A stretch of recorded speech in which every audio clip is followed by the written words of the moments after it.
फिर से आप सभी का बहुत-बहुत स्वागत है। आज की इस वीडियो में कक्षा 12वीं राजनीति शास्त्र का मॉडल पेपर, जी हाँ, जो कि आपके एमपी बोर्ड के पैटर्न पर आधारित है।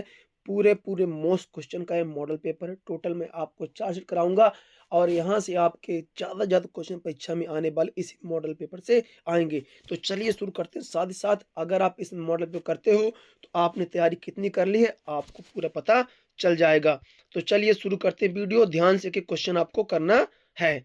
ठीक है। सबसे पहले क्वेश्चन हमारे पास ये रहा आपके सामने, बोल्शेविक क्रांति कब हुई थी? आपको बताना है कि बोल्शेविक क्रांति कब हुई थी। 1911, 1914, 1917 फिर 1919। तो जल्दी आप लोग उत्तर कमेंट कीजिए। तो जो बोल्शेविक क्रांति कब हुई तो 1917 में। कब हुई? 1917 में हुई। अगला आता है, तिथि के हिसाब से इन सबको क्रम दें। आपको क्रम देना है कि कौन सा कब हुआ, ठीक है ना। जैसे विश्व व्यापार संगठन में चीन का प्रवेश, यूरोपीय आर्थिक समुदाय की स्थापना, फिर यूरोपीय संघ की स्थापना, आसियान क्षेत्र मंच की स्थापना। तो सबसे पहले क्या हुआ था, ठीक है। तो यहाँ पे सबसे पहले क्या हुआ, आसियान क्षेत्रीय मंच की स्थापना हुई। फिर उसके बाद यूरोपीय संघ समुदाय की स्थापना हुई। फिर उसके बाद आपकी यूरोपीय संघ की स्थापना और फिर विश्व व्यापार संगठन में चीन का प्रवेश, यानी DBCA। कहाँ है आपका DBCA? ऑप्शन नंबर 4 हो जाएगा, ठीक है। आगे बढ़िए। बांग्लादेश नाम का राज्य कब अस्तित्व में आया? बांग्लादेश नाम का राज्य कब अस्तित्व में आया? तो ये 1971 में आया, 75 में, 65 में या 47 में? तो 1971 में आया, ठीक है। आगे बढ़िए। वीडियो को लाइक और दोस्तों में शेयर करना नहीं भूलेंगे। चैनल पहली बार सब्सक्राइब भी कर लेंगे। इसी तरह आपकी तैयारी कराई जाएगी। तो संयुक्त राष्ट्र की महासभा का अधिवेशन होता है, संयुक्त राष्ट्र की महासभा का अधिवेशन होता है पेरिस के मुख्यालय में, न्यूयॉर्क के मुख्यालय में, जिनेवा के मुख्यालय में, हेग के मुख्यालय में। तो हो जाएगा आपका न्यूयॉर्क के मुख्यालय में, ठीक है। आगे बढ़िए। भारत समर्थन करता है परमाणु हथियारों का निरस्त्रीकरण का, आतंकवाद का उपयोग सभी का। भारत समर्थन करता है, किसका करता है? तो निरस्त्रीकरण का करता है। और आप कितने सही हुए कमेंट करके जरूर जाइएगा। अंत में, स्वतंत्रता के समय भारत में देशी रियासतों की संख्या थी। स्वतंत्रता के समय भारत में देशी रियासतों की संख्या थी, तो लगभग 565 हो जाएगा, ठीक है। चलिए अब बढ़ते हैं खालिस्तान की ओर। खालिस्तान आपके सामने रहा। पाकिस्तान भावना को प्राथमिकता देता है। पाकिस्तान किस भावना को देता है? तो द्विराष्ट्र सिद्धांत। क्या देता है? द्विराष्ट्र सिद्धांत को देता है। द्विराष्ट्र सिद्धांत को प्राथमिकता देता है। बॉम्बे प्लान प्रस्ताव के समूह ने प्रस्तुत किया था। बॉम्बे प्लान का प्रस्ताव किसके समूह ने किया था? तो व्यापारियों के समूह ने किया था। याद है ना बॉम्बे प्लान। मोरारजी देसाई के बाद प्रधानमंत्री बने, आपको बताना है। मुरार सॉरी थर्ड नंबर, भारतीय विदेशी नीति की मुख्य विशेषता उसकी नीति है। भारतीय विदेशी नीति की मुख्य विशेषता उसकी गुटनिरपेक्षता नीति है, या फिर हम कह सकते हैं असंलग्नता नीति कह सकते हैं। मोरारजी देसाई के बाद प्रधानमंत्री बने, आपको बताना कि मोरारजी देसाई के बाद प्रधानमंत्री कौन बना? तो चौधरी चरण सिंह। कौन बने? तो चौधरी चरण सिंह बने। प्रजातंत्र में प्रतिनिधियों का निर्वाचन करती है।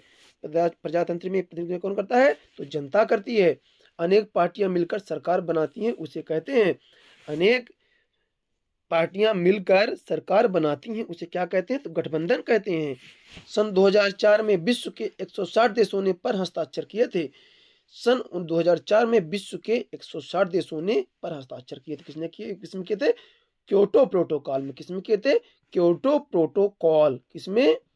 क्योटो, ठीक है, क्योटो प्रोटोकॉल में, ठीक है। चलिए इसके बाद आपका आता है एक वाक्य मुद्दा। संयुक्त राष्ट्र संघ की स्थापना कब हुई? संयुक्त राष्ट्र संघ की स्थापना कब हुई? तो 24 अक्टूबर 1945। कब हुई? तो 24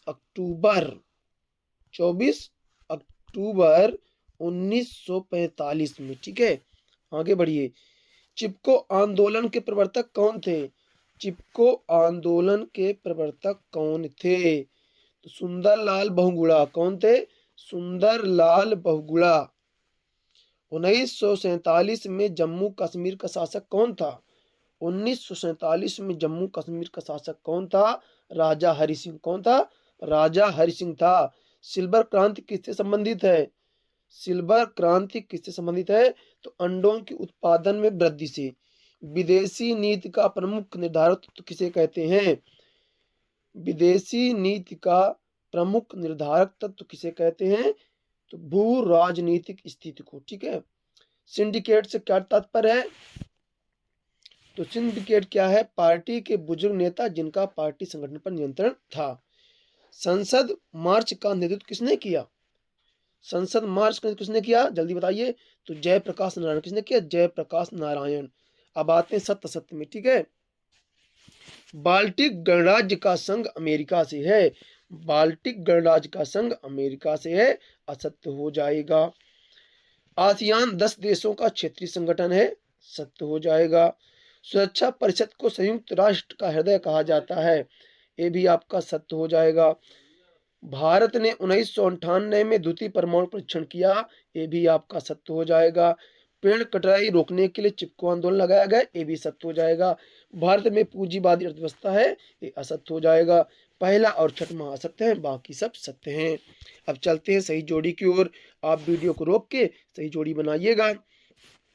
पहला आता है मिखाइल गोर्बाचेव। ये हो जाएगा आपका सोवियत संघ। क्या हो जाएगा? मिखाइल गोर्बाचेव सोवियत संघ। यूरोपीय आर्थिक समुदाय का गठन कब हुआ? यूरोपीय आर्थिक समुदाय का गठन कब हुआ? 29 अक्टूबर 2004 को। अप्पिको आंदोलन के संस्थापक पांडुरंग हेगड़े। 1991-92 भारत के वित्त मंत्री थे।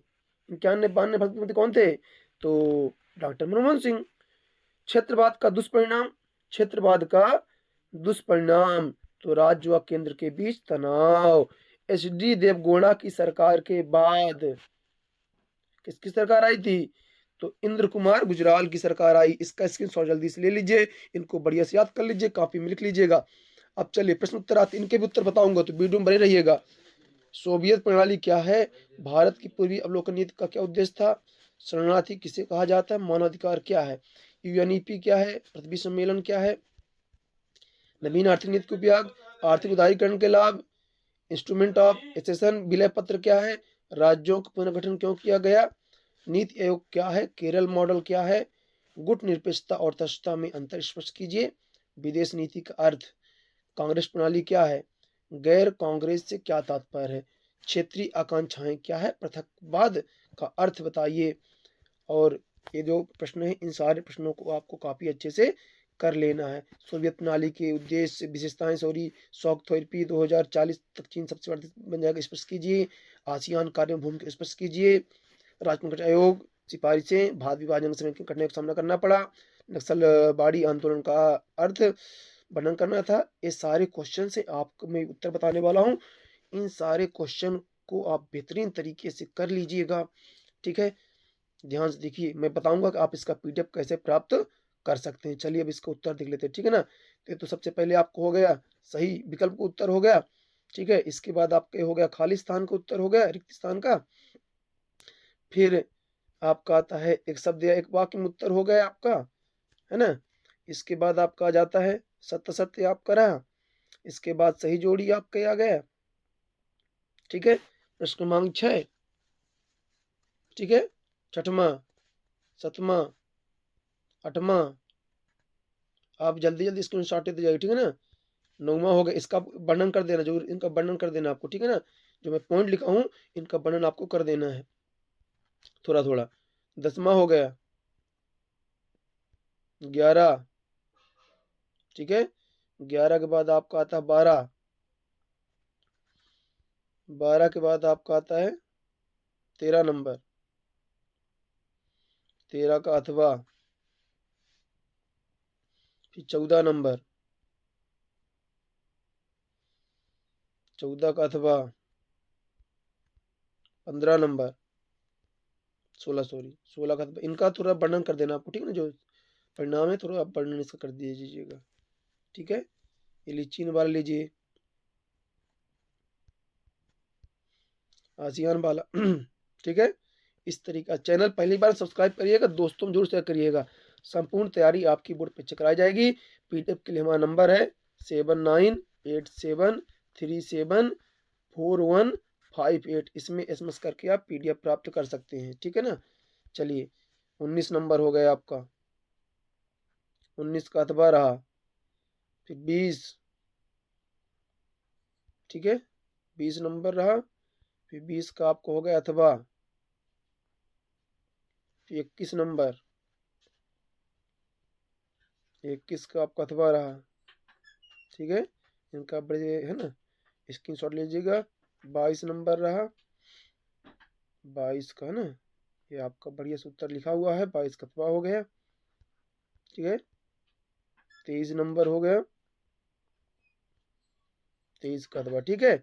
इन क्वेश्चन को आप बढ़िया से कर लीजिएगा, दोस्तों में वीडियो जरूर शेयर करिएगा। मिलते हैं आपसे अगले वीडियो में, ठीक है, तब तक के लिए तैयारी करते रहिएगा।